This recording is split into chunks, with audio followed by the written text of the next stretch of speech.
Halo, selamat malam saudara. Bola liar kembali menggelinding ke hadapan Anda. Amerika Serikat bersiap perang darat dengan Iran. Akhir jeda serangan 6 April jadi momentumnya. Sementara pidato nasional Presiden Donald Trump Rabu malam waktu Amerika adalah sinyalnya. Pidato Trump mengandung pesan bertentangan. Kata Trump, perang sudah diambang akhir, tapi ia juga menyebut perang lebih besar akan berlangsung 2 hingga 3 pekan mendatang. Kini sorotan tertuju pada apa target operasi darat Amerika Serikat dan bagaimana kalkulasinya mengungguli lawan yang mengenal medan dan masih memiliki kapabilitas militer yang mengancam. Lalu, bagaimana strategi Iran menghadapi pasukan Amerika Serikat dan tentu Israel yang unggul aset laut dan udara di wilayahnya sendiri? Inilah bola liar. Trump serang darat ke Iran, strategi atau bunuh diri bersama saya, Magister Tarigan. Kita bahas dengan sejumlah narasumber. Topik kita malam ini ada Profesor Suzy Sudarman, Ketua Pusat Kajian Wilayah Amerika Universitas Indonesia. Selamat malam, Prof. Kurtubi, Director Center of Petroleum Energy Economic Studies. Selamat malam, Pak Kurtubi. Andi Wijayanto, Gubernur Lemhanas 2022-2023. Selamat malam, Mas Andi. Marsma TNI Purnawirawan Agung Sasongko Jati, Pakar Strategi PPAU, alumni US Air War College. Selamat malam, Pak Agung. Hikmanto Juwana, Guru Besar Hukum Internasional UI. Selamat malam. Selamat malam. Hasibullah Satrawi, Pengamat Politik Timur Tengah. Selamat malam. Malam. Kemudian di floor ada Aisyah R. Kusuma Sumantri, Direktur Kerjasama Luar Negeri Indo-Pasifik Strategi Intelijen. Selamat malam, Aisyah. Saya langsung ke Anda dulu. Kenapa Amerika Serikat harus melakukan operasi darat? Ini exit strategi untuk jadi solusi di mana Selat Hormuz jadi masalah utamanya. Saya rasa di sini terlalu jauh untuk bilang bahwa Amerika Serikat akan melakukan full blown attack ya, jadi full ground operation ke Iran. Karena untuk bisa menaklukkan Iran secara keseluruhan, kita lihat datanya itu menunjukkan sekitar 300 sampai 500 troops yang harus diluncurkan. Iran ini jauh lebih besar dibandingkan dengan Irak ya, 3 kali lipat lebih besar.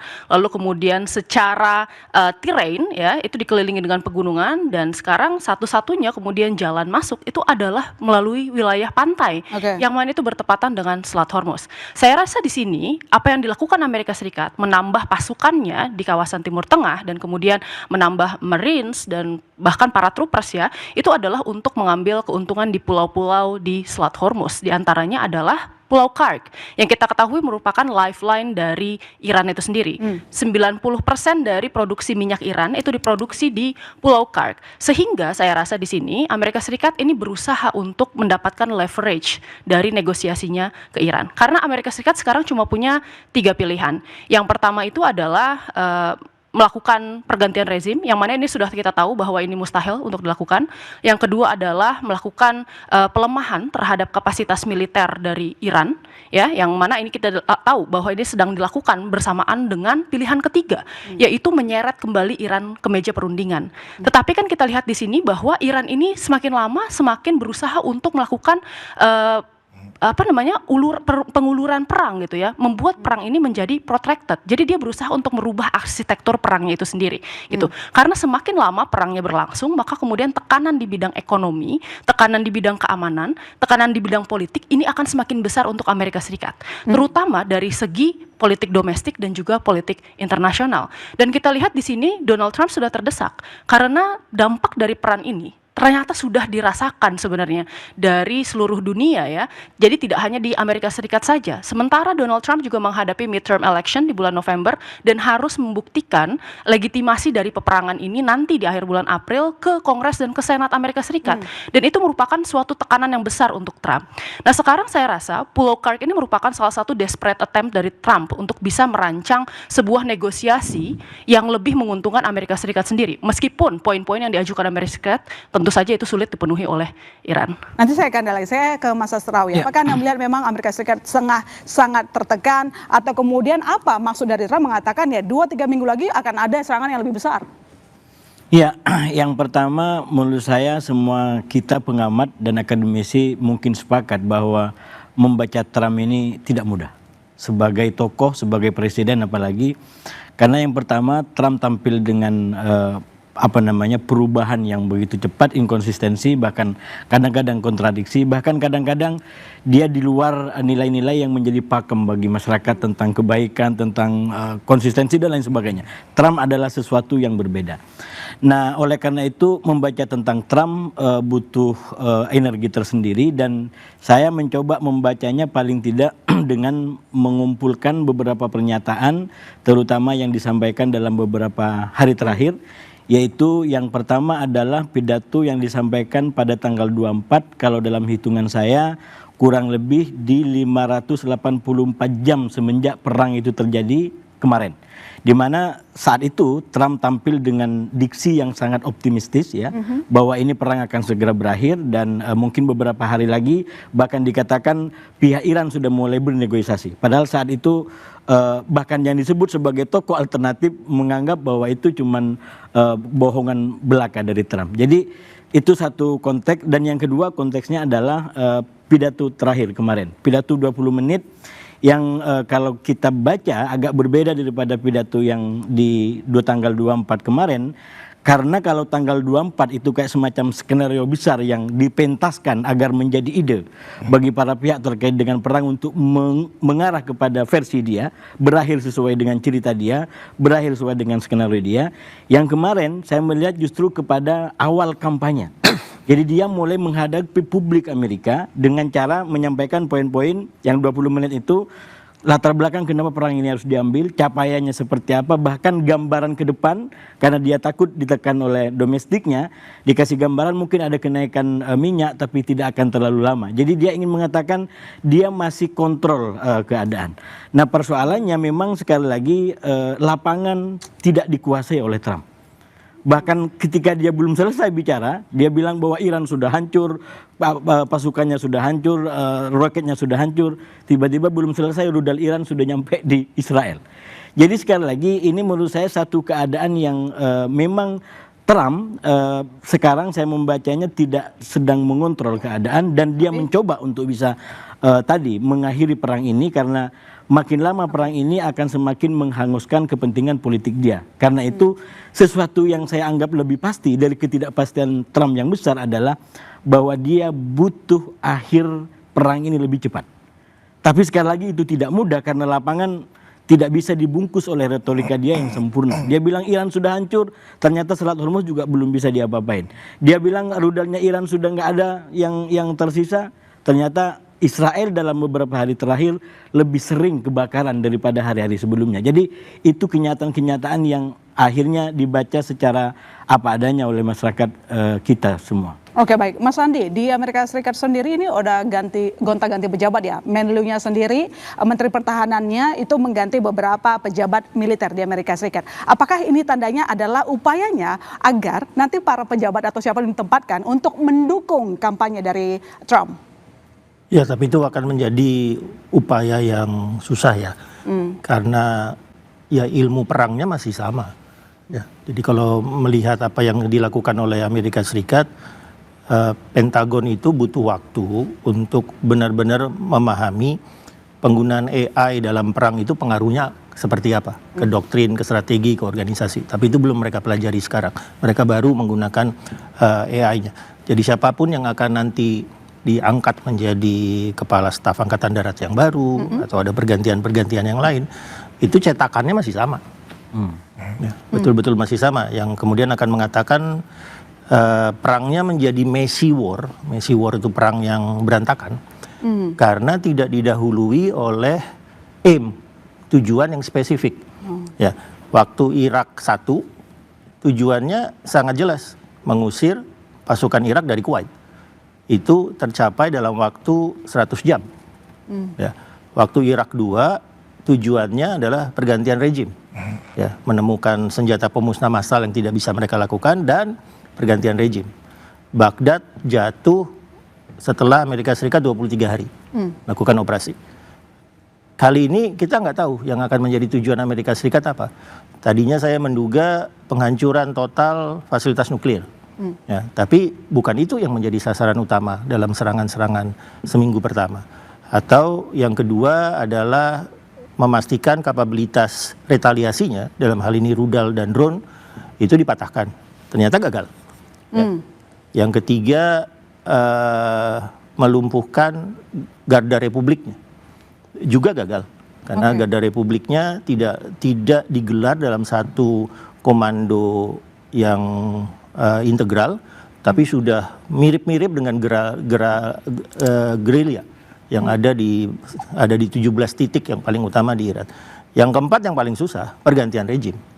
Ya, pada saat pemimpin besarnya Khamenei meninggal, terus kemudian langsung diganti oleh anaknya, itu menunjukkan bahwa 4 tujuan politik militernya, tujuan politik perangnya, itu 4-4-nya gagal dicapai. Nah, kalau sekarang ini tadi ada pembicaraan tentang invasi darat, saya hanya melihat 2 jenis pasukan darat yang disiapkan. Yang pertama adalah marinir. Ya, normal di Amerika Serikat marinir terjun pertama untuk membuka jalan. Ini pasti nanti arahnya adalah ke pulau atau ke pesisir pantai. Tapi yang kedua yang disiapkan adalah divisi 82. Divisi 82 itu lintas udara. Berarti dibayangkan mereka mungkin diterjunkan di Teheran, mereka juga mungkin diterjunkan di fasilitas-fasilitas nuklirnya Iran. Nah, kalau ini menjadi perang untuk mengekstrasi kemampuan nuklir Iran yang ada 300-400 meter di bawah tanah, ini perang yang belum pernah dilakukan oleh negara manapun. Oke, baik. Kalau ke Pak Agung sendiri tadi kan disampaikan oleh Mas Andi bahwa ini bisa saja jadi messy war karena nggak jelas tujuannya apa. Tapi kalau kita lihat perkembangan eskalasinya, kemudian mobilisasi yang dilakukan, sikap Trumpnya juga begitu kekeh sekali. Apakah ini memang jadinya nanti bakal jadi messy war? Ini eskalasi menuju deeskalasi. Kenapa? Karena perang itu kan ada beberapa cara di dalamnya, cara militer, cara diplomasi, cara informasional, dan cara ekonomi.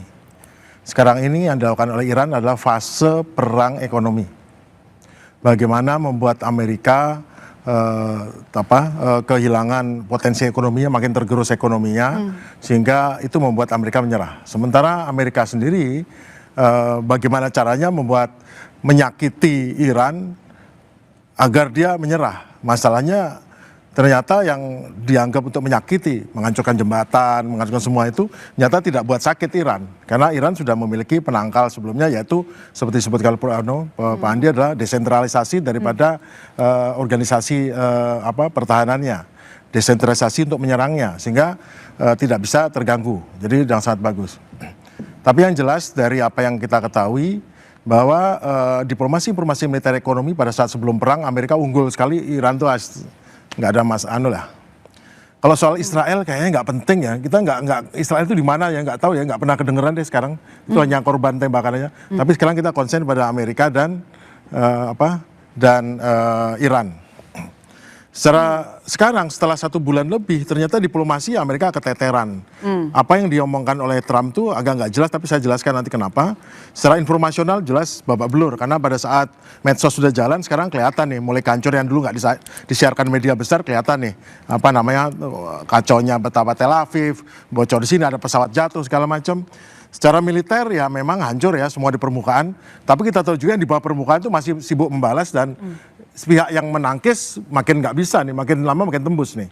Dan terakhir ekonomi. Nah, ekonomi Amerika itu nggak berdaya sama sekali nih. Kenapa? Karena Amerika pun ingin menyerang. Tadi omongannya Trump tuh bilang, wah saya akan nyerang kilang minyak loh kalau berani. Karena setiap serangan terhadap potensi ekonomi Iran, katanya Iran itu sangat terkoneksi. Meskipun dia di embargo, ternyata Iran itu sangat terkoneksi dengan pasar besar, karena sebetulnya dia memiliki 4% minyak dunia dari dia. Sekarang dia menghandle 20% karena semua diatur sama dia. Nah, yang terjadi adalah setiap ada gangguan terhadap serangan ke kilang atau pulau Kark segala macam, itu potensi akan menggerus US Treasury Yield atau suku bunga obligasi Amerika, cara menjelaskannya. Setiap naik 0,1%, itu berarti Amerika harus membayar utangnya nanti tahun depannya 34 miliar dolar ekstra. Tapi kalau nambah utang dia akan lebih besar lagi. Nah, kalau naiknya sampai 1% itu udah tinggal dikali 10 saja itu jadi masalah besar bagi Amerika. Dan masalah besar itu bukan hanya pemerintah bisa bayar, tetapi yang masalah ada yang bayar rakyat Amerika. Karena rakyat Amerika itu punya hipotek ya. Hipotek itu utang angsuran rumah, angsuran mobil, itu babak belur semua. itu bisa membuat makin banyak orang akan berada gelandang di jalan-jalan Amerika karena homeless nggak sanggup bayar. Jadi sekarang dilemanya Trump adalah bagaimana kelihatan oke, kelihatan hebat, dia menghancurkan apa, tapi jelas ada target yang nggak bisa dihancurkan karena itu berimplikasi pada keuangan Amerika, pada yieldnya naik, suku bunganya naik. Jadi seperti kilang minyak nggak bisa dihancurkan, mungkin beberapa hal yang terkait dengan ekonomi ya, terkait dengan penghilangan, liquid natural gas, kemudian pusat pupuk itu nggak bisa diganggu. Nah sekarang berarti bagaimana sekarang dia mau menyerang? Saya yakin nggak akan menyerang Pulau Kar, nggak akan menyerang Bandar Abbas, nggak akan menyerang pulau-pulau, apalagi masuk ke dalam Teluk Parsi itu ngelewati nggak akan. Pasti dia akan menyerang di tempat lain yang akan bisa menunjukkan kemampuannya, bisa menawan orang, bisa membongkar di situ ada sarang rudal, bisa menunjukkan bahwa Amerika ini oke. Setelah itu baru cabut dengan ada sedikit kemenangan daripada sekarang pergi kabur kayaknya kalah deh itu. Nanti kita bahas soal strategi ini, Pak Agung. Saya ke Prof. Suze. Jadi sebenarnya kenapa Hormuz jadi titik panas dan harus dibuka? Komunikasi kepada publik Amerika karena memang kelihatannya ini hubris ya. Perang ini adalah hasil dari hubris dari Amerika Serikat, merasa besar, merasa mampu melakukan sesuatu. Tapi dia punya sejarah bahwa setiap sipil yang mengetuai Department of Defense selalu mengacaukan. Rumsfeld, McNamara, lalu sekarang ya Hegseth. Jadi kalau kita melihat secara strategis, mungkin kalau misalnya diserahkan kepada militernya, seperti waktu Irak itu diserahkan kepada Tommy Franks, mungkin Rumsfeld nggak bisa sekacau itu. Tapi sekarang ini bagaimana menanggulangi satu arahan yang berdasarkan hubrisnya si Donald Trump, lalu yang akan dilakukan adalah mencoba propaganda kecil-kecil agar nanti memuncak menjadi propaganda besar menjelang pemilu. Karena dia tidak bisa keluar begitu saja, ada exit strategy yang belum dijabarkan. Jadi dia mencari-cari exit strategy itu dengan pemikiran tetap pemilu sela yang akan datang. Jadi ini adalah contoh-contoh di mana hubris dan kekuatan sipil memerintah Department of Defense menunjukkan kegagalan besar ya. Jadi background seorang Hegseth itu tidak mampu begitu sebagai militer, background dia sebagai militer tidak sanggup begitu untuk. Ya, dia tidak mau mengakui, tapi kenyataannya kan sipil kurang careful dibandingkan militer.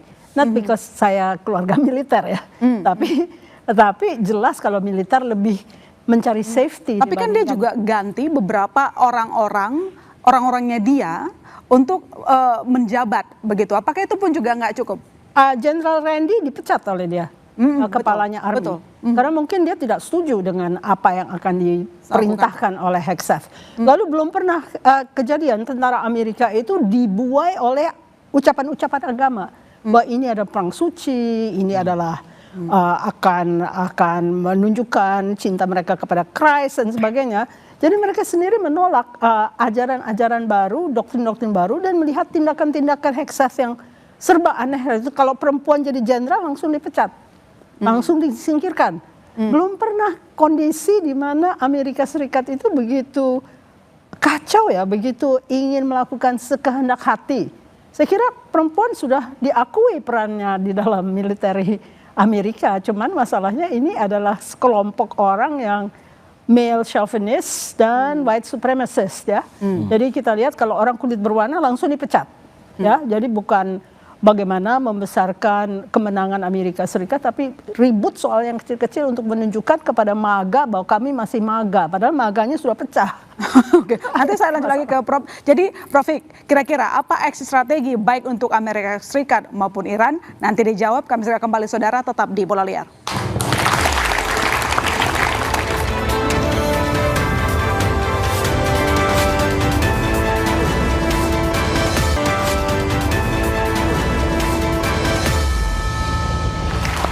Kembali di Bola Liar. Jadi Pak Agung, kalau memang benar Amerika Serikat akan ada perang darat, maka titik mana saja yang potensial akan dieksploitasi oleh AS?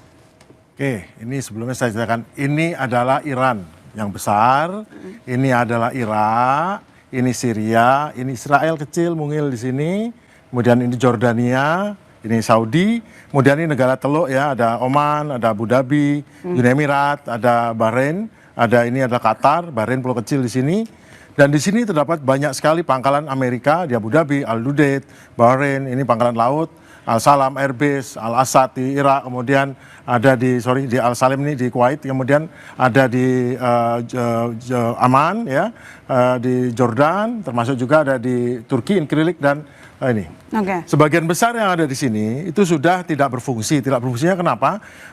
Jaringan radar-radarnya dirusak, dihancurkan, disabotase juga. Jadi jangan pikir Iran itu menyerang dengan apa? Dengan rudal, drone, tapi juga dengan pasukan khusus untuk merusak, mensabotase.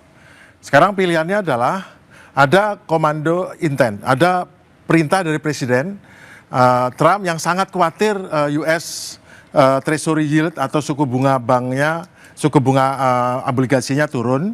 Karena itu apa? Karena ada beberapa target khususnya, ingat kan pernah bilang mau nyerang Kark, jangan diserang tempat distribusinya, yang diserang cukup militernya. Kenapa? Begitu dikatakan mau diserang distribusi, dalam waktu berapa menit langsung Wall Street bergerak dan langsung naik di atas 4,8. Padahal angka garis saktinya itu 4,5. Anak-anak ekonomi harusnya tahu 4,5% itu sudah ada batas minimum. Bila naik ke atas itu, maka yang terjadi adalah dia akan mengalami masalah dengan ekonomi Amerika. Makanya pilihan untuk menyerang Kark, pilihan untuk menyerbu Bandar Abbas dan membuat flow daripada ini itu bukan pilihan, bukan option. Jadi gimana caranya Amerika ingin lancar-lancar saja semua keluar, bahkan Iran sekarang dibebaskan sanksinya, boleh jual sebanyak mungkin apapun. Nah sekarang berarti kalau kita nggak bisa menjerbu di sini, di Kark, nggak bisa menjerbu di sini, jangan diganggu. Berarti di mana? Tempat yang kalau diserang tidak menimbulkan masalah bagi sistem ekonomi Amerika, tidak menaikkan yield atau suku bunga. Pilihan yang baik, saya sudah analisa adalah daerah namanya Chabahar. Chabahar ini dekat dengan perbatasan Pakistan, tapi istimewa Chabahar adalah dia memiliki pelabuhan laut dalam, dia memiliki pangkalan udara dengan panjang runway 3.000 dan dia dilindungi oleh IRGC atau Garda Revolusi, tapi tidak sebesar yang lain. Yang lain adalah medan perang. Ini adalah pegunungan Zagros. Untuk pelunasan rudal berada di Kermanshah, di Tabriz, di Isfahan dan di Masyar. Di sini di dalamnya adalah pegunungan granit yang di dalamnya digali sedalam 200 sampai 300 meter dan diluncurkan ke Israel. Ini batasnya rudal Fatah, ini rudal Kebar yang sering kita lihat di TV itu. Yang untuk Al-Fatah sampai di sini, dia nembakannya dari Kermanshah bisa sampai di sini. Nah, sekarang bagaimana? Kalau di sini lah tidak ada. Di sini ada juga pangkalan rudal, ada, tetapi banyaknya ada rudal untuk anti kapal laut yang jaraknya 300 km yang memaksa Abraham Lincoln pergi menjauh, USS Bataan, USS Tripoli dan US Boxer menjauh, itu punya marinir. Nah, sekarang untuk menyerbu di sini apa yang dikerjakan? Maka akan ada serangan total untuk membersihkan di sini. Kemudian pasukan didaratkan, pasukan marinir dengan LCAC didorong oleh F-18, kemudian menyapu di sini. Dan ada 3 jalur jalan, satu ke Saidan, satu ke Bandar Abbas, dan satu lewat jalur lain. Itu harus dipotong di atas bukit-bukit di sini. Ini bukan Zagros ya, dipotong sehingga tank-tank dari IRGC tidak akan bisa ke sini. Yang di sini akan dilumpuhkan dan ditawan. Dan ini bisa dikuasai Amerika. Kalau bisa dikuasai Amerika, sangat bagus. Kenapa? Karena ini adalah provinsinya adalah Sistani Baluchistan, di mana penduduknya adalah penduduk yang berontak terhadap pemerintah pusat. Karena pertama, agamanya agak berbeda. Maksudnya dia Sunni ya, sama dengan orang Pakistan. Kemudian ada masalah dan terakhir kali tahun 2023-2025 terjadi pemberontakan di sana dan dipadamkan. Dan memang Baluchistan selama bertahun-tahun digosok-gosok oleh intelijen luar negeri untuk melawan pemerintah pusat. Jadi tempat ini ideal sekali. Dan kalau bisa mungkin malah diduduki lama seperti halnya Erbil di mana oleh Kurdi di Irak sana atau di Suriah sana, mungkin bisa diduduki oleh, kalau tidak Serangan amfibi terjadi di situ, Pak Marinir. Oh ya, nanti pasukan yang mendarat pertama adalah pasti lintas udara. Dia didaratkan dengan Osprey dan kemudian dihantam semua di sini, dibersihkan dulu, kemudian dilindungi oleh pesawat F-18, ada serangan elektronik, ada nanti setelah dibersih nanti akan dari C-17 dari Diego Garcia atau dari sini terbang lewat Laut Merah, akan dari Laut Merah di bawah situ, motong di atas Saudi Arabia, dia akan mendarat di sini C-17, mendaratkan pasukan Brigade 12, akan buat airhead namanya, tumpuan udara. Dan yang laut, dia akan menyerang dengan LCAC, hovercraft, kemudian Osprey, kemudian masuk dengan Sea Stallion dan juga dilindungi H-1 Viper dan A-10 Thunderbolt. Sudah ada 2 skadron di sini, kayaknya udah geser ke sini. Dan juga ada serangan tentu dari pesawat-pesawat lain yang akan, tapi saya kira pertama kali akan dibersihkan dengan pembom B-1 dan B-2 dari Diego Garcia, letaknya sekitar 800 km di sini, bisa 800 mile menuju menghantam sini. Titik lain yang akan diserang bersamaan kira-kira ada nggak, Pak? Untuk apa yang Titik lain? lainnya. Yang lain ya biasa serangan rutin ke sini. Itu aja. Tapi ini tempat ini. Kenapa untungnya ini? Apakah tidak? Mereka tidak akan invasi ke dalam, sehingga makanya 20.000 pasukan cukup. Kenapa? Kota Cabar ini hanya diisi sekitar 110.000 penduduknya, sebagian besar dan memang ada konflik di sini. Ada Secara markas besar. strategis bisa membuka Hormuz. Dia tidak akan mengganggu Hormuz. Untuk Tidak apa? akan sama sekali. Tapi yang jelas dia punya daya tawar baru. Nanti mungkin Profesor Pak Andi yang jelaskan. Dia punya daya tawar baru dengan duduk di sini. Berarti kan konsentrasi ke sini. Tetapi pasukan-pasukan yang 1 juta segala macam akan dihadang di sini. Dihadang dengan kekuatan udara. Jadi dia punya tumpuan untuk, ayo sekarang mari kita negosiasi yang baru.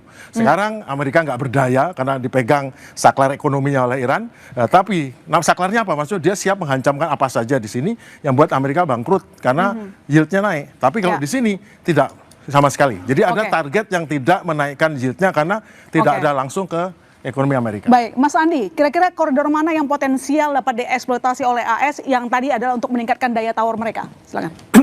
Yang tadi saya sebutkan, kita harus menduga tujuan dari perangnya apa.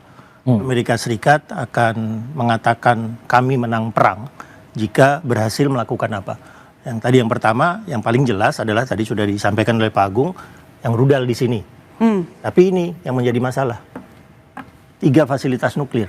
Nah, kalau 3 fasilitas nuklir, beban dari pasukan Amerika Serikat itu akan sangat besar. Itu jauh berada di dalam tanah dan uranium seberat 300 sampai 500 kg ya estimasinya itu harus dibawa keluar dalam terowongan itu.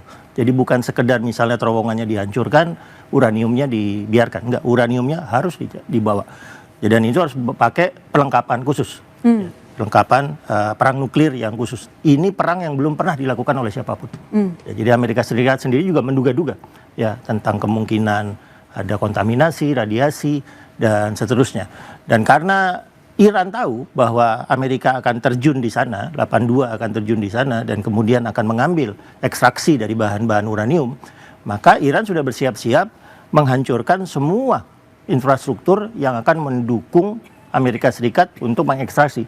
Jadi Amerika Serikat sekarang sudah menyiapkan, mereka datang terjun, tidak ada infrastruktur, pulang harus ada pesawat yang mendarat karena nuklirnya akan dimasukkan ke pesawat tersebut. Jadi di sini tiba-tiba mereka harus buat bandara baru. Jadi pasukannya berperang di bawah, mau ngambil nuklir, di atasnya itu ada kemampuan zeni mekaniknya Amerika Serikat untuk membangun bandara baru. Kalau ini tidak dilakukan, maka negara-negara Teluk ya kemudian akan mengatakan, wah kalau gitu nanti kami 9 bulan siap-siap lagi untuk perang. Karena kapabilitas pengayaan nuklirnya akan pulih lagi. Ya, sekarang negara-negara Teluk ini menginginkan serbuan darat. Menginginkan serbuan darat untuk memastikan bahwa Iran tidak akan punya kemampuan retaliasi di masa depan. Nggak boleh ada kemampuan rudal, nggak boleh ada kemampuan drone, ya tidak boleh fasilitas-fasilitas nuklir itu tetap dibiarkan. Jadi ini tujuan taktikalnya harus terpenuhi. Kalau tidak mereka akan bilang nanti 9 bulan lagi di 2027 pertengahan ya akan mulai lagi. Ya, Midnight Hammer Juni 2025, Epic Fury di Februari 2026. Ya kira-kira itulah kemampuan Iran untuk memulihkan diri pada untuk fasilitas nuklir. Oke, jadi kalau dari Pak Agung sendiri, kalau memang benar nanti Amerika Serikat melakukan penyerangan, lantas apa strategi Iran untuk merespon serangan AS? Ya, seperti yang dikatakan oleh Pak Andi, ya memang dia akan dipertahankan dengan berat, kuat, dan itu resiko besar. Makanya dipecatin sekarang ini karena nggak bisa atau nggak mampu. Tetapi makanya pilihan yang terbaik adalah ke tempat yang aman karena untuk negosiasi. Wong sekarang negosiasi itu Amerika tuh nggak punya sama sekali daya tawar. Minimal dia punya satu pegangan, bisa negosiasi, dia bisa dapat tawanan di sini, bisa dapat orang-orang dipertaruhkan untuk dinegosiasikan dan dari punya sesuatu untuk dinegosiasikan. Sekarang Amerika nggak punya apapun untuk dinegosiasikan.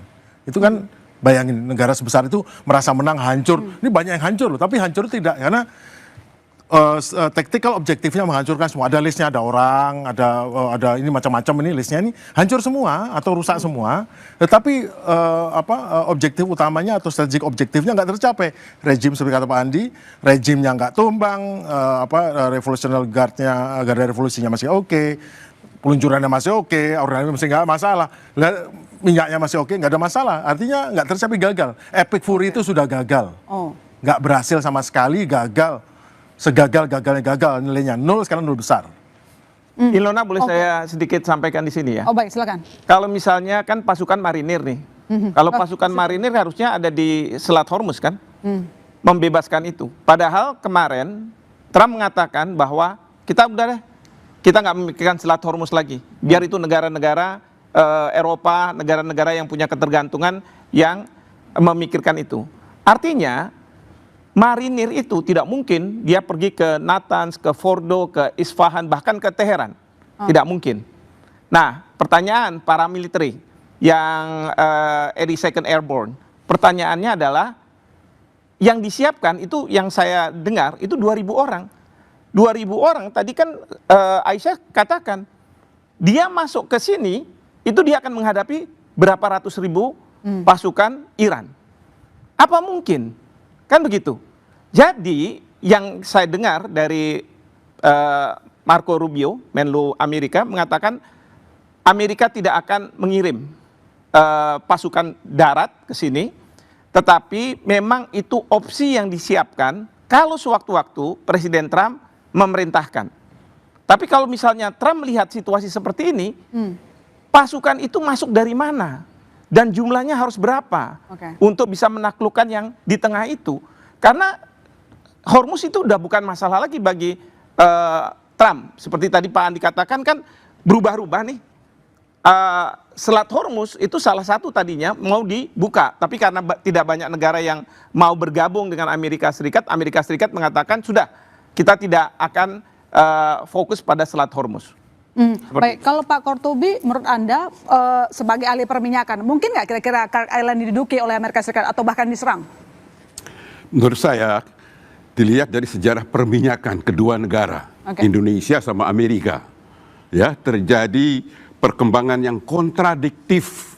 Tahun 70-an, Amerika itu sangat tergantung kepada migas Indonesia. Ya, tahun 70-an.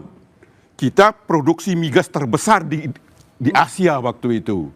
Ya, migas menjadi sumber utama pendapatan negara. Nah, sekarang terbalik. Amerika berubah menjadi negara produsen migas terbesar di dunia sekarang. Tadinya pengimpor minyak dari Indonesia.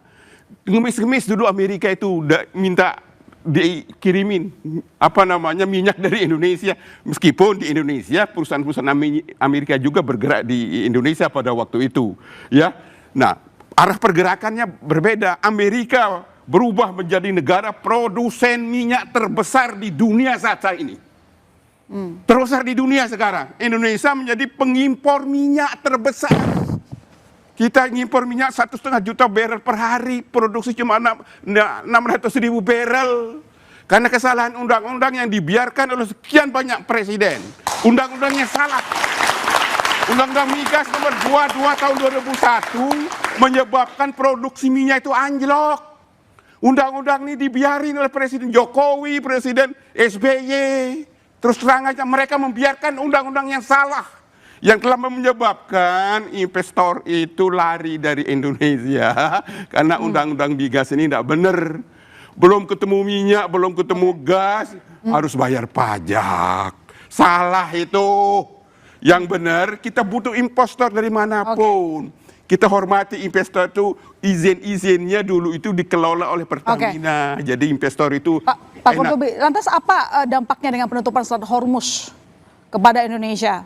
Apalagi kalau misalnya nanti benar-benar terjadi perang darat dilancarkan oleh Amerika, mungkin berpengaruh terhadap global ya? Saya menganjurkan agar kita buka pintu kepada investor Amerika untuk berinvestasi migas lagi, dan kita beli minyaknya Amerika, kita beli BBM dari Amerika sekarang, ya, dari pihak kita minta juga investor Amerika datang lagi ke Indonesia berbisnis, bawa teknologinya dari Amerika ke sini. Sekarang teknologi Amerika itu luar biasa. Pak Kortubi, apakah karena memang status Amerika Serikat sebagai net eksportir minyak membuat mereka semau gue melakukan apapun? Enggak juga. Ada Amerika itu teknologinya yang luar Tapi biasa. bukannya mereka duluan yang nyerang? Yang nyerang siapa? Loh, kan itu yang terjadi Iran. Pertempuran yang terjadi di awal dari serangan Amerika Serikat ke Iran. Ya, bisa saja itu terjadi, tetapi Amerika kepentingannya tidak di situ. Oke. Ya, Amerika adalah negara produsen minyak terbesar di dunia saat sekarang ini. Dia tidak butuh minyak dari wilayah ini. Tidak butuh di Amerika. Tapi negara sekutunya butuh, Pak. Nah, itu soal lain. Oke, baik. Terima kasih Pak Jadi Qurtubi. kita undang-undang. Oke, baik. Undang-undangnya yang salah menyebabkan anjlok minyak sampai. Baik. Nanti kita lanjutkan lagi saudara, tetap di Bola Liar.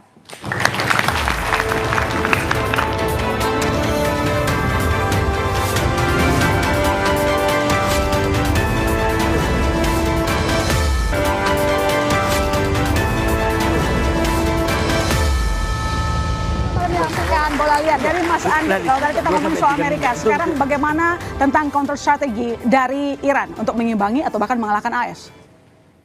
Ya salah satu kesulitannya adalah Iran sudah menyiapkan retaliasinya ini dalam waktu 40 tahun lah sejak berakhirnya perang Iran-Irak ya. Mereka juga mempelajari Irak 1 tujuannya simple, pasukan Irak yang mengokupasi Kuwait keluar. Irak 2 lebih susah, pasukannya harus sampai ke sana. Ini 23 hari. Ya, tapi ada tujuan yang spesifik dan tercapai. Ya, dua-duanya. Yang ini yang sekarang enggak. Nah, Iran mempelajari itu, lalu kemudian membuat satu strategi yang tidak ada satu analis militer pun di dunia yang bisa membacanya. Enggak ada dokumennya. Tidak ada tulisan akademiknya, tidak ada jurnal-jurnalnya. Semuanya tertutup. Ya, kita kemudian menduga-duga. Ya, kita menduga-duga kenapa misalnya terbunuhnya di 3 hari pertama hampir 23 bintang 2 di Iran itu tidak membuat command structure-nya melemah, tapi malah militansinya makin kuat. Ya, ini sudah ada satu strategi yang dipersiapkan oleh Iran yang kita tidak bisa membacanya. Nah, itu yang menjadi kesulitannya dan itu yang mungkin terlalu disederhanakan ya oleh Amerika Serikat. Misalnya tadi tentang Hormuz ya Iran tahu bahwa dulu ada rencana ini dibuat jalur pelayaran di pesisir begini, pesisir nyampe ke sana, lalu di sini masuk ke UAE, buat kayak bukan terusan. Tapi kayak jalan tol, ya untuk ngangkut truk-truk yang pokoknya di sini. Tapi ini dianggap sebagai strategi darurat. Itu sudah dipersiapkan. Ya ketika tahun 88 perang Iran-Irak berakhir sudah dipersiapkan. Tapi tidak ada inisiatif untuk membangunnya. Kemudian dibicarakan lagi. Arab Saudi yang lebih siap. Arab Saudi itu membangun jalur pipa ke Laut Merah. Ya begitu Arab Saudi membangun jalur pipa ke Laut Merah, Irannya membiayai Houthi di Yaman di sebelah sini. Ya sehingga akan dekat sekali.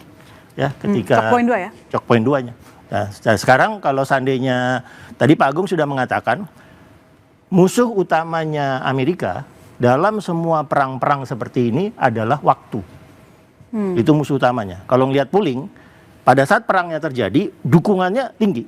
Tapi begitu perangnya menjadi perang attrition, berlarut, ya ada contoh Vietnam, ada contoh Afghanistan, dukungan publik signifikan. Nah ini dari dukungan publik yang melebihi 60%, ketika perang dimulai, merosot. Ya, kalau sekarang approval rate-nya Trump 35%, itu yang tercepat dalam sejarah kepresidenan Amerika Serikat. Nah, tadi musuhnya Trump sekarang ini ada 4. Tadi sudah disebut yield, yang kedua adalah pasar saham, ya, pasar saham, pasar komoditas. Yang ketiga adalah inflasi.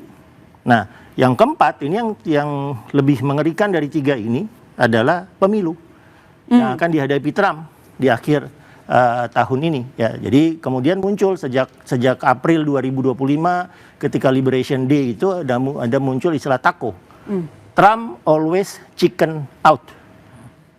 Ya, Trump always chicken out kalau tadi salah satu dari 4 ini, apalagi 4-4-nya menghimpit dia.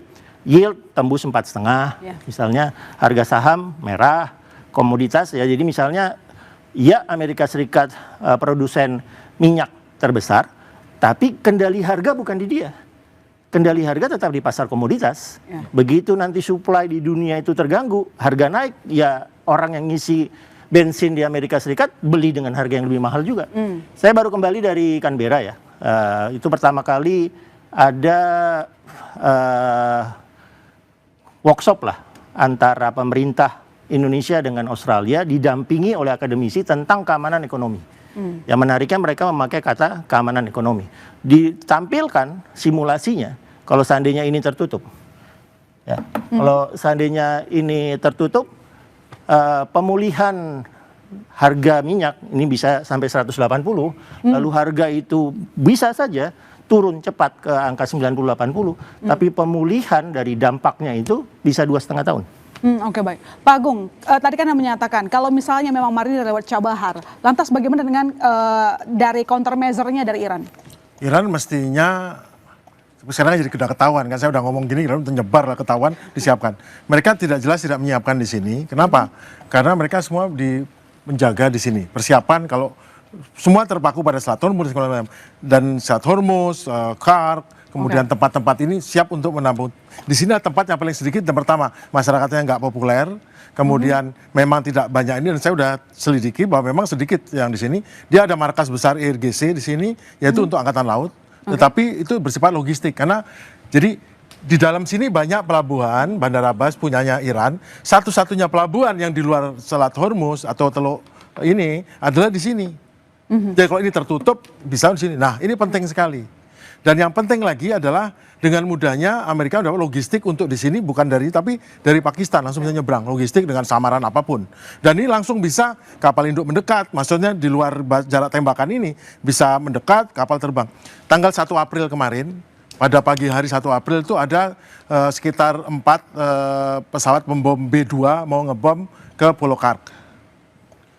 Yang nyuruh si Hexet ini ngebom kilang minyak, dia orang ini nggak ngerti. Kemudian ada F-35 dari George Abraham Lincoln mengawal, dia holding sini refueling. Saat menuju sini, Trump berada di Gedung Putih dengan National Security Council-nya. Yang dilihat itu selain medan perang, yang dilihat adalah Bloomberg sama Reuters. Kemudian dari Bank Sentral mengatakan di Amerika bilang, Pak ini sudah lewat 4,8, ekspektasinya 5,5 kalau kamu nyerang sini. Langsung Trump, alihkan suruh ngebom ke sini, kemanapun pokoknya jangan di sini.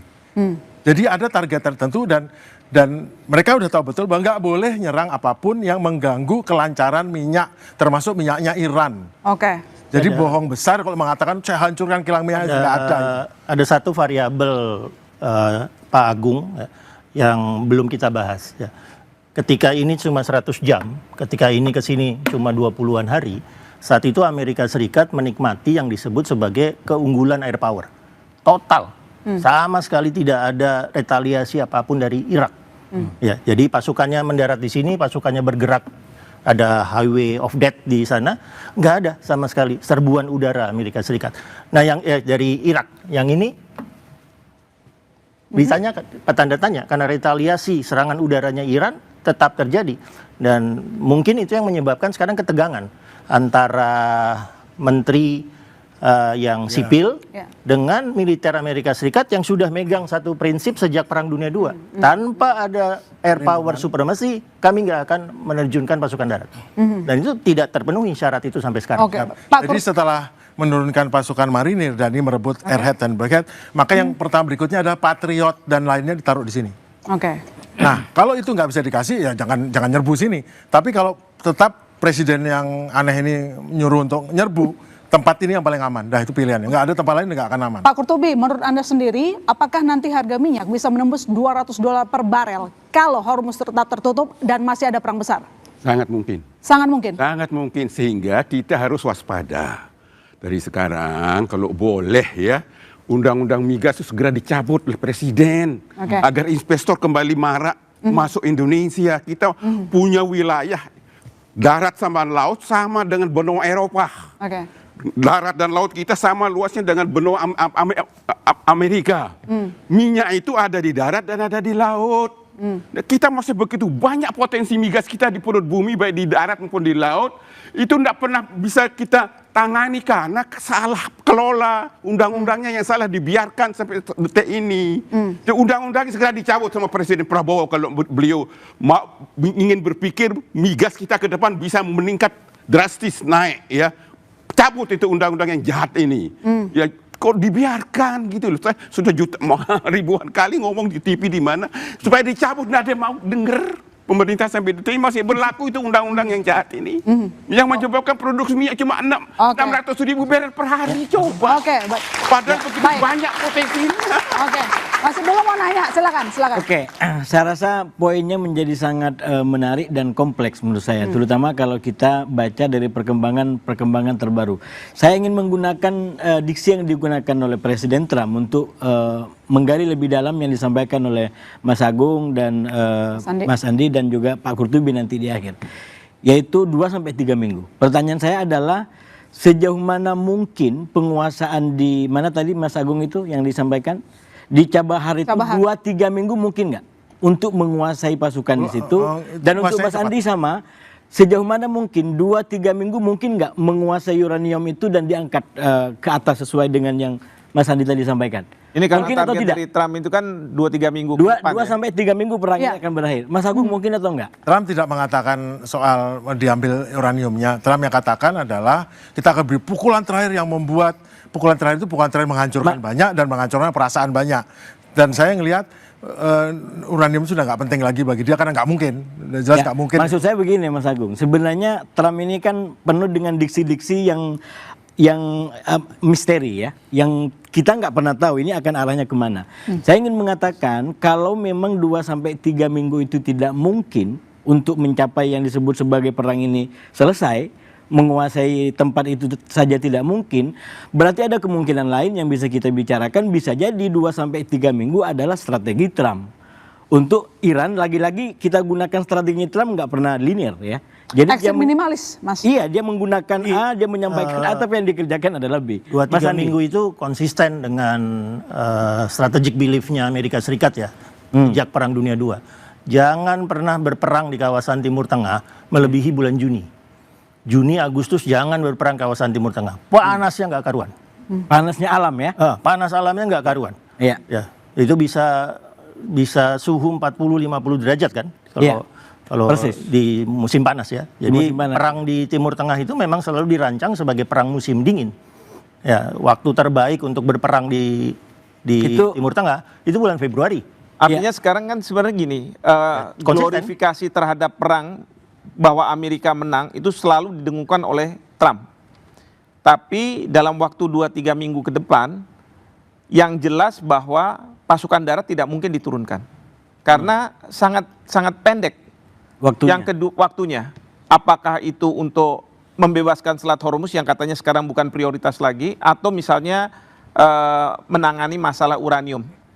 Yang kedua, bahwa kalau misalnya glorifikasi ini diteruskan dan kemudian saya yakin tadi kalau misalnya saya ditanya exit strateginya, itu adalah mereka akan keluar tapi tidak mengatakan bahwa saya kalah. Sekali-sekali aja mereka nyerang. Seperti kayak sekarang di Rusia dengan Ukraina kan nggak tiap kali. Jadi minimalis ya Pak menurut Anda? Itu yang minimalis yang bisa dilakukan sehingga apa? Trump ingin menyelamatkan mukanya di masyarakat internasional maupun masyarakat di dalam negerinya. Harapannya harga minyak akan turun. Nah, Iran akan mengatakan bahwa karena sudah tidak ada serangan lagi, kami juga tidak akan membalas serangan itu. Tapi yang jadi masalah adalah Israel. Apakah Iran melalui proksi-proksinya justru akan lebih intensif menghajar Israel tanpa ada perlindungan dari Amerika Serikat? Itu yang menjadi dilema bagi Trump ketika dia akan mengatakan exit strateginya adalah 2-3 minggu kita harus winding down. Seperti itu. Prof Zuzi, jadi apakah Prof itu setuju atau sepakat bahwa ini merupakan exit strategi yang kepepet, minimalis? Anda ingat, Undang-Undang War Powers Act, kalau tidak disetujui, seorang presiden harus keluar dalam 60 hari atau dia membuat keterangan rinci kepada Kongres apa yang akan dilakukan. Jadi dia tidak punya alternatif. Dia tidak bisa menurunkan ground troops, karena keterbatasan legalisasi, juga kalau dia sampai melakukan itu melanggar. Kalau dia lebih dari 60 hari, dia akan kena marah dari Kongres. Jadi sebenarnya Trump tidak punya banyak pilihan. Sekarang hanya yang dilakukan adalah propaganda agar winning strategy atau winning personality ini masih menjadi acuan bagi publik Amerika. Jadi it's a soal propaganda. Dan juga dengan penggunaan AI dalam peperangan ini banyak terjadi kesalahan karena tidak nuance enough untuk tahu siapa-siapa yang akan dihancurkan gitu loh. Jadi dia hanya melulu mengenai hitungan-hitungan dari Palantir atau hitungan-hitungan yang masih dicoba-coba. Sehingga dengan sendirinya dia kalah. Juga hubris, dan Pentagon dipimpin oleh seorang sipil selalu menunjukkan kegagalan. Jadi kita bisa lihat bahwa Trump tidak punya banyak pilihan kecuali mencari exit strategy dengan tidak kehilangan muka. Dengan tidak kehilangan muka. Kalau menurut Mbak Aisyah sendiri, apakah punya pendapat yang sama bahwa ini bentuknya juga exit strategi yang cukup minimalis karena untuk menyelamatkan muka, tapi apakah menurut Anda ada strategis atau mungkin menurut Anda apakah Trump berani mengambil risiko besar di tengah waktu yang sangat kepepet? Saya kira untuk mengambil risiko besar kayaknya kemungkinannya sangat sempit. Tidak, ya. Pertama, sebenarnya ada kemungkinan memang Cabaha ini dipakai, tetapi kita harus ingat bahwa penurunan ground troops secara total itu berisiko. Pertama gini, dia dari penurunan ground troops dia punya 3 pilihan di sini sebenarnya. Yang pertama adalah penurunan melalui special force. Jadi intelijen, lalu kemudian pasukan khusus ya untuk melaksanakan misi-misi rahasia, asasinasi, lalu kemudian sabotase dan lain-lain. Yang kedua ini adalah pilihannya pendudukan suatu wilayah dan suatu fasilitas militer untuk sementara, nggak mungkin selamanya ya. Jadi pasti at some point Amerika Serikat harus pergi dari situ ya, setelah tujuan objektifnya tercapai. Yang ketiga ini baru ground troops secara total. Tapi saya rasa untuk melakukan yang ketiga ini harus mengingat bahwa Iran memiliki strategi perang mosaik, yang mana kemudian wilayah chain command-nya ini dipecah menjadi 31 wilayah berbeda yang memiliki otoritas untuk bisa melakukan serangan secara terpisah gitu, tanpa harus melakukan otorisasi dari pemerintah pusat, meskipun masih ada koordinasi vertikal ya. Nah, lalu kita lihat di sini, tadi ada juga pembicaraan mengenai Trump ya. Saya kira Trump ini sekarang statementnya sudah tidak bisa dipercaya, karena kita lihat bahwa dari beberapa hari sebelumnya kan Trump ini selalu mengatakan bahwa America is winning the war, they're not. Dan harus diperhatikan bahwa kita memisahkan yang mana yang kemenangan taktikal dan yang mana yang kemenangan secara strategis. Amerika Serikat jelas unggul secara taktikal. Mereka memiliki Air Force yang lebih besar, mereka memiliki naval capacity paling besar di dunia, gitu ya. Tetapi kemudian power itu kan harus dilihat secara kontekstual dan bagaimana kemudian power itu bisa dimanfaatkan dalam situasi yang sekarang ini, gitu. Saya kira saat ini Amerika Serikat dengan desakan di ekonomi, desakan di politik internasional maupun politik domestik tidak memiliki pilihan untuk kemudian bisa menaiki escalation ladder, untuk bisa menaiki tangga eskalasi di dalam konflik ini. Karena ketika konfliknya semakin terekskalasi, yang diuntungkan itu adalah Iran. Lalu pembicaraan terkait Selat Hormuz, saya rasa tadi ya tidak bisa dipercaya karena Selat Hormuz ini tetap penting mau tidak mau, gitu. Yang pertama kita lihat di sini bahwa negara-negara Gulf State itu kan sebenarnya hanya bisa mengeluarkan dan mendistribusikan minyaknya melalui Selat Hormuz. Ada pilihan lain yaitu pembangunan pipeline dari wilayah timur ke barat ya. Itu sudah dipikirkan sebenarnya oleh Arab Saudi untuk membangun sebuah pipeline baru dan distribusi melalui Yanbu. Tetapi kan kita lihat sekarang ada juga di Yemen ya. Houthi mulai bergabung dengan perang ini gitu. Dan Yemen ini dan Houthi ini sebenarnya dia belum melakukan sesuatu tindakan yang signifikan sebenarnya di kawasan Laut Merah. Tetapi apabila Houthi kemudian menembakkan 1 atau 2 rudal saja, maka yang terjadi apa? Asuransi akan semakin naik, harga-harga akan semakin naik. Kapal-kapal di sana tidak akan mau lewat, gitu. Jadi itu yang kemudian sekarang dilihat ya. Jadi saya rasa di sini sebenarnya Selat Hormuz tetap harus akan dibuka, mau tidak mau bagaimanapun caranya. Tetapi ini yang kemudian susah kan, karena ada perbedaan di antara kebutuhan dan kemudian kemampuan gitu. Saya kira sebenarnya operasi-operasi yang dilakukan Amerika Serikat sekarang merupakan operasi salah satu yang paling berbahaya yang pernah dilakukan, tidak seperti operasi-operasi sebelumnya, dan ini merupakan operasi yang sangat high risk. Oke, baik, Mas Andi, kalau menurut Mas Andi sendiri, kenapa kedua negara itu sama-sama menargetkan operasi non militer? Nanti dijawab, Bola Liar sekali kembali, saudara, tetap di Bola Liar.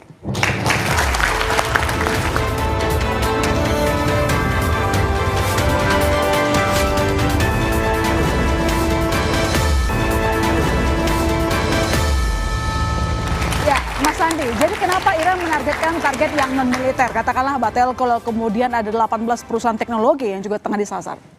Ya, karena yang diinginkan memang perang yang berlanjut. Ya, itu satu pembelajaran ketika melihat perang-perangnya Amerika Serikat pasca Perang Dunia Kedua. Begitu perangnya menjadi attrition, dilakukan oleh pihak yang lebih lemah, nanti suara dukungan publik di Amerika Serikat yang akan melemah. Itu terjadi betul, kelihatan betul di perang Vietnam.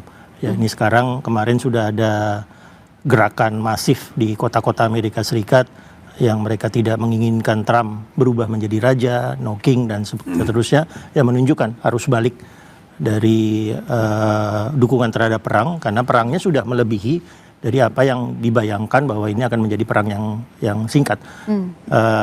Bagi Iran sekarang tactical aim-nya itu sederhana. Buat Amerika Serikat tidak bisa menerjunkan pasukan darat sampai bulan Mei. Nah, begitu bulan Mei itu tidak bisa diterjunkan, Iran langsung sadar bahwa tidak akan ada eskalasi signifikan sampai nanti kira-kira bulan November atau bahkan bulan Desember. Ya, karena akhirnya perhitungan perang yang paling dasar itu tetap perhitungan Clausewitz tentang pasukan infanteri. Kalau pasukan infanterinya lelah, tidak bisa bergerak, kalau pasukan infanterinya memang kemudian kondisi fisiknya drop drastis karena faktor cuaca, faktor suhu, perang nggak akan bisa dijalankan.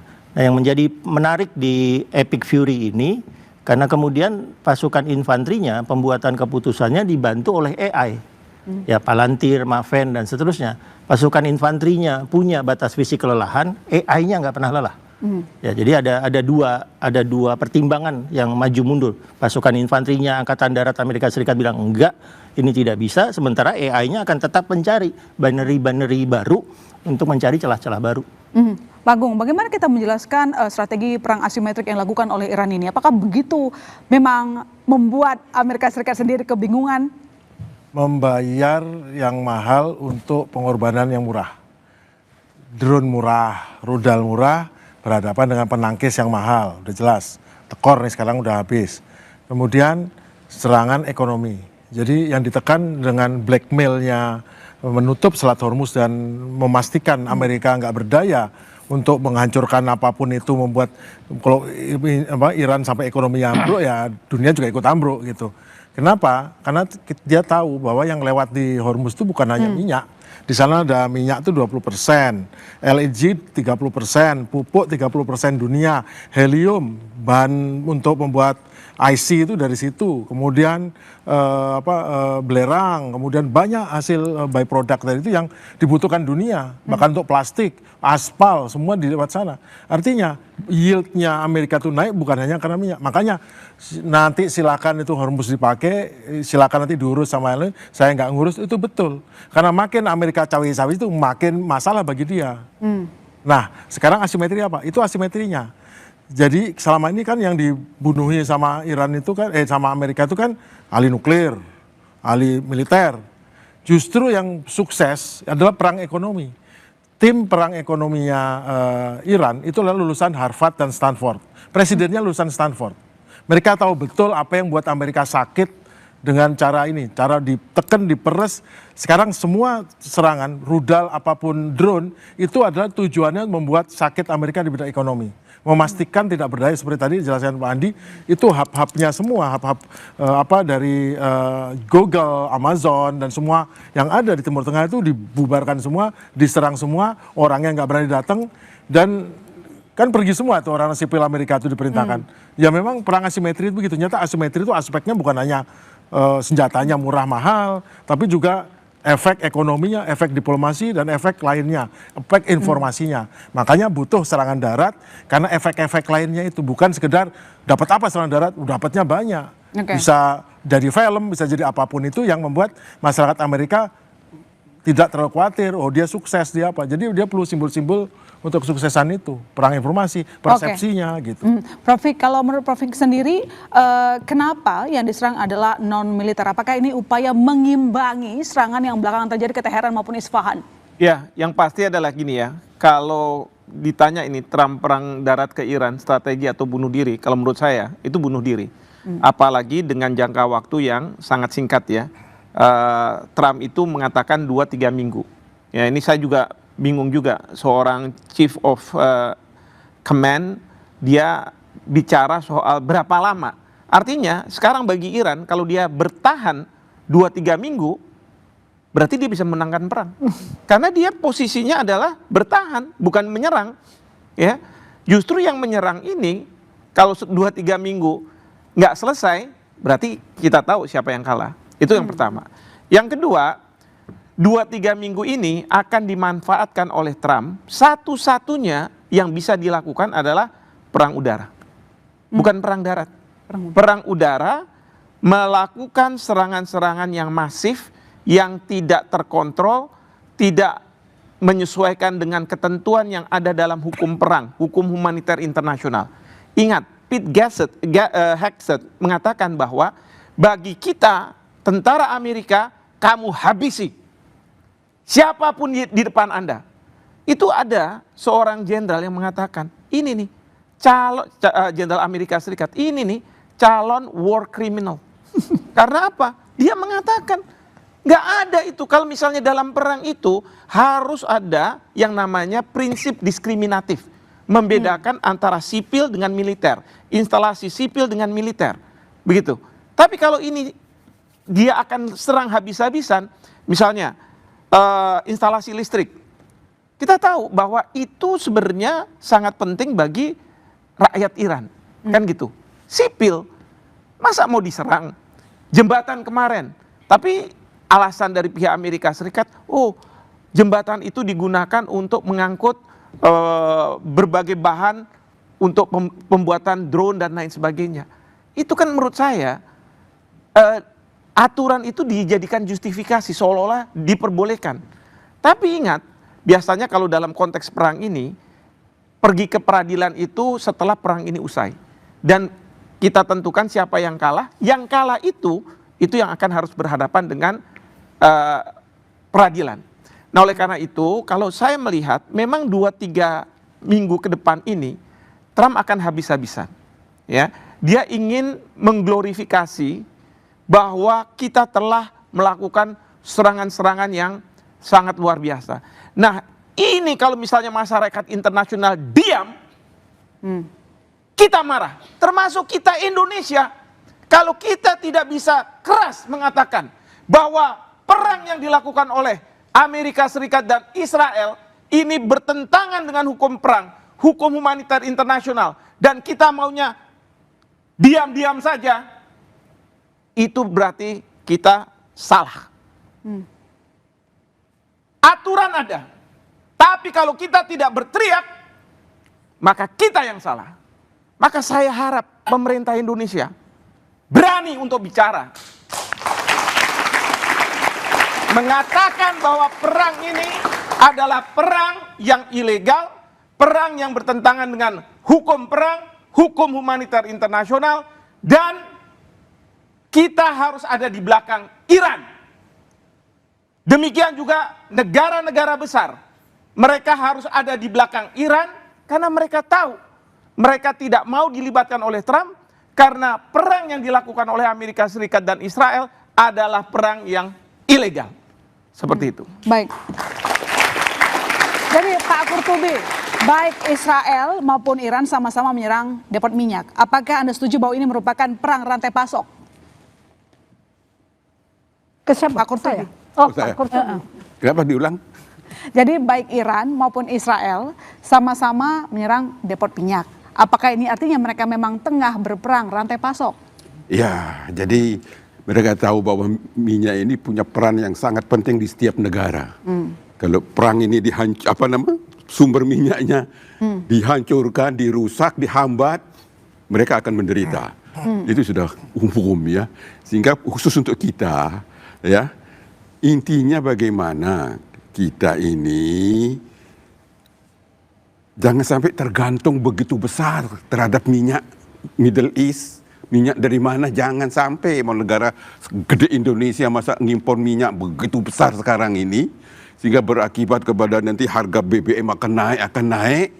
Padahal kita punya potensi yang sangat besar di dalam negeri, karena tata kelola yang salah menyebabkan kita menderita ini. Satu. Kedua, kita juga punya sumber daya energi lain, uranium, thorium, yang sampai detik ini nggak dimanfaatkan.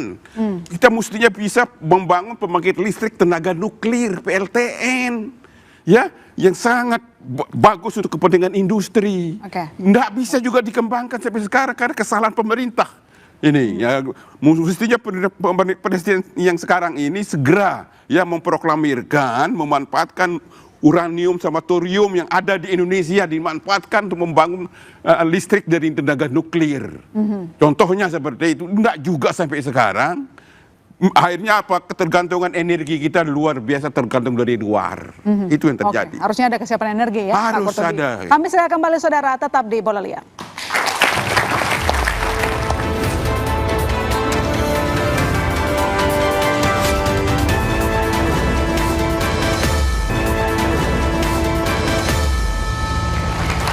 Ya, Prof. Suzy, kira-kira bagaimana skenario perang Amerika Serikat Israel versus dari Iran selama 2-3 minggu ke depan? Apakah nanti ujung-ujungnya win-win tapi stalemate or win-lose? Win-lose. Win-lose, why? Karena Amerika selalu mendengarkan Netanyahu, dan Netanyahu adalah orang jahat ya. Jadi apakah bisa Amerika Serikat menyingkirkan dirinya dari kaum Zionis yang sebenarnya sekarang nyata-nyata bahwa Zionis adalah rasis dan Zionis adalah white supremacist yang harusnya dipunahkan. Karena dia merancukan agama Yahudi yang gak apa-apa dengan Zionisme yang mengaku dirinya sebagai Yahudi. Ini jadi masalah utama. Karena rakyat Amerika banyak orang Yahudi dan mereka juga akan terkena dari kesan-kesan bahwa kok Amerika ini menjadi negara yang diperintah oleh Israel, bukan sebagai negara yang mereka idam-idamkan karena mereka melarikan diri dari kekejian di Eropa waktu dulu ya. Jadi selama Donald Trump tidak bisa dipisahkan karena masalah-masalah Jeffrey Epstein dan sebagainya, mungkin tidak akan bisa memisahkan diri dari kepentingan Netanyahu, dan Netanyahu seharusnya bisa dicekik untuk mendengarkan Amerika Serikat, karena semua mengharapkan, seperti BOP kan mengharapkan bahwa Indonesia bisa berpengaruh karena Trump bisa mencekik Israel, tapi belum terlihat ya. Oke, kalau menurut Mas Satrawi gimana hasilnya? Ya, saya rasa dari diskusi bertujuh ini menurut saya bisa mengungkap struktur ataupun peta-peta perang yang sudah berlangsung sekarang di hari ke-35. Misalkan dari Bu Susi tadi, itu kan sebenarnya sejak awal dan nyambung dengan Pak Kurtubi, itu sejak awal sebenarnya bisa dikatakan ini bukan perang Amerika, ini bukan perang Trump, tapi ini adalah perangnya Netanyahu yang sejak awal mengundur perang ini. Ini cara berpikirnya dari awal gitu. Tapi kan sekali lagi Trump tidak mau jujur menyampaikan itu. Bahkan ketika didesak, ya dia sampaikan ini saya ngambil keputusan. Padahal fakta lapangan tidak pernah menunjukkan ini adalah perang Amerika. Katakanlah terkait dengan minyak, Pak Kurtubi sampaikan sebagai ahli minyak, Amerika tidak butuh lagi minyak-minyak yang ada di situ saking banyaknya. Katakanlah soal nuklir, malah Trump sendiri yang bilang bahwa setelah perang 12 hari, program nuklir Iran sudah hancur. Jadi sebenarnya dari diskusi kita tadi banyak hal-hal yang sudah konklusif bahwa ini perang memang sekali lagi perang solidaritas terhadap Netanyahu, dan Netanyahu yang mengambil untung sebanyak. Jadi win-win atau win-lose, Mas? Ya, bisa ke sana, tapi kompleksitasnya ya? menurut saya juga tadi Mas Andi sebenarnya menarik tadi sampaikan. Yang menginginkan perang darat adalah Arab Teluk. Coba, itu artinya apa? kita publik Indonesia jangan terlalu memudahkan petanya. Memang yang melakukan perang ini adalah Israel, yang melakukan perang ini adalah Amerika. Tapi diam-diam juga banyak kepentingan di kawasan yang itu kayak semacam nyantol aja gitu. Kalau sampai dikatakan mau opsi perang darat adalah dari Teluk, maka sebenarnya diskusi kita bisa lebih banyak juga di situ. Ini Teluk sekarang ada di mana? Dia mau berpihak kepada Israel atau mau berpihak kepada Iran? Jadi yang disampaikan Prof. Hik tadi, siapa yang harus dikecam?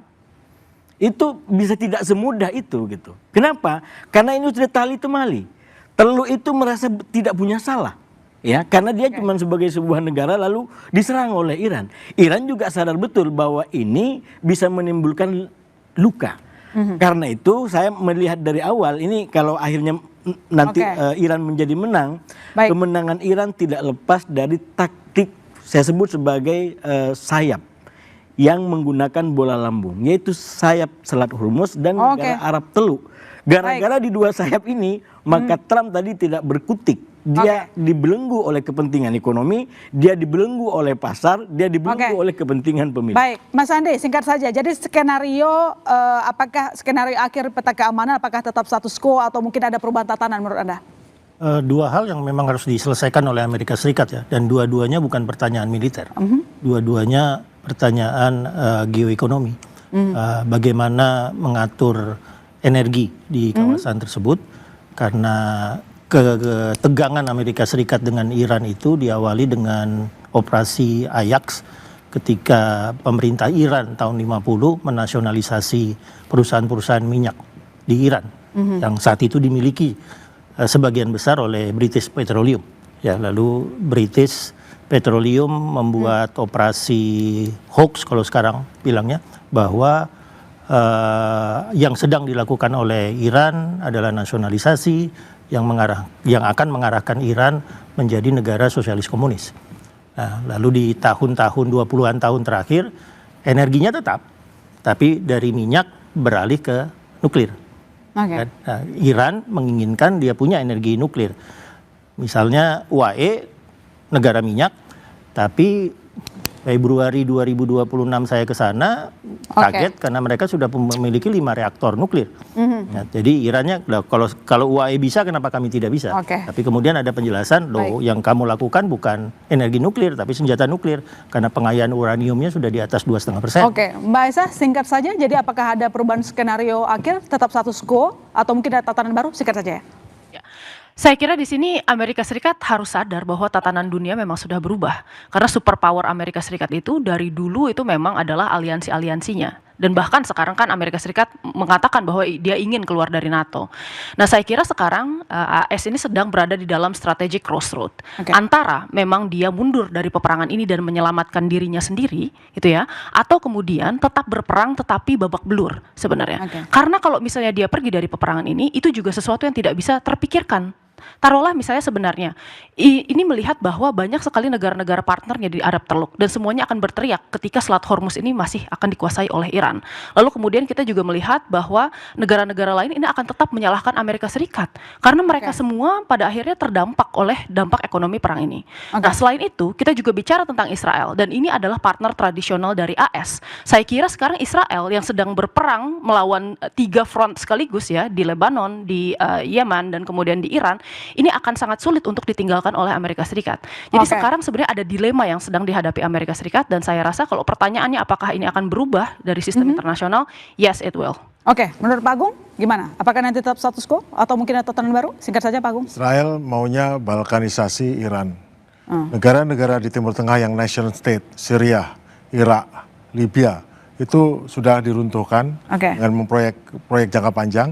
Sekarang tinggal Iran, dan Iran adalah benteng terakhir sebelum Turki untuk tetap menghadapi niat-niat greater Israel yang sebetulnya itu niat ekonomi ya, niat ekonomi, penguasaan ekonomi, dan itu masih motif ekonomi di belakangnya. Dan yang sekarang akan dilaksanakan ini oleh Amerika harus spirit, dan kelihatannya selama beberapa waktu ini Trump sudah menjauh dari Israel tidak dilibatkan, dan kita terasa powernya Israel itu ternyata nggak begitu ada, nggak punya power terbesar tetap Amerika melawan Iran, dan Iran sekarang powernya naik, dia jadi hegemon kembali, pulih hegemoniknya di Timur Tengah, dan Iran akan jadi pemain baru. Tentu di belakangnya ada BRICS di belakangnya. Oke, baik. Timur Tengah sudah merupakan Timur Tengah yang berbeda dengan 1 bulan yang lalu. Oke, baik. Kalau menurut Prof. gimana? Singkat aja.